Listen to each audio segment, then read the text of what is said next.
ঘুমানোর আগে কেউ যদি সূরা কাফিরুন তেলাওয়াত করে ঘুমিয়ে যায়, আল্লাহ পাক ওই ব্যক্তিকে শিরকের পাপ থেকে মুক্ত রাখবে ইনশাআল্লাহ। এই যে হাজারে যে পুরো 99% মানুষ জাহান্নামে যাচ্ছে, এটা তো হাদিস। তার মধ্যে যারা জাহান্নামে যাবে তাদের আমল নামায় সবচেয়ে কমন যে পাপটা থাকবে সেটা হলো কি? শিরকের পাপ। কারণ শিরিক ছাড়া আল্লাহ পাক যে কোনো পাপ তওবা করলেই যাকে ইচ্ছা মাফ করে দিতে পারে।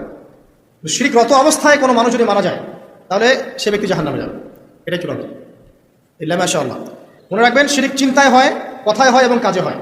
এই 3 শ্রেণীর শিরকের বিস্তারিত বিবরণ দেওয়া আছে কিতাবুত তাওহীদ নামের একটা বই, বাজারে কিনতে পাওয়া যায়, পড়ে দেখবেন। আর কি?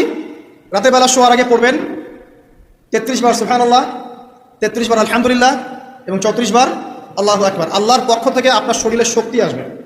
এটা যারা নিয়মিত আমল করে, আল্লাহর পক্ষ থেকে তাদের শরীরে শক্তি আসে। আর যদি পড়েন ওযু করে ঘুমাতে পারলে আরো বেশি ভালো হয়।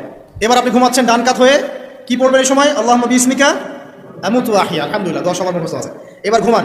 এই যে ঘুমাচ্ছেন আপনি 3 ঘন্টা বা 4.5 ঘন্টা বা 6 ঘন্টা, আপনার এই পুরো ঘুমটা হবে ইবাদত ইনশাআল্লাহ। এবং পবিত্র অবস্থায় ঘুমানোর অভ্যাস করতে থাকলে আল্লাহর পক্ষ থেকে আপনি সত্য স্বপ্ন দেখতে পারেন।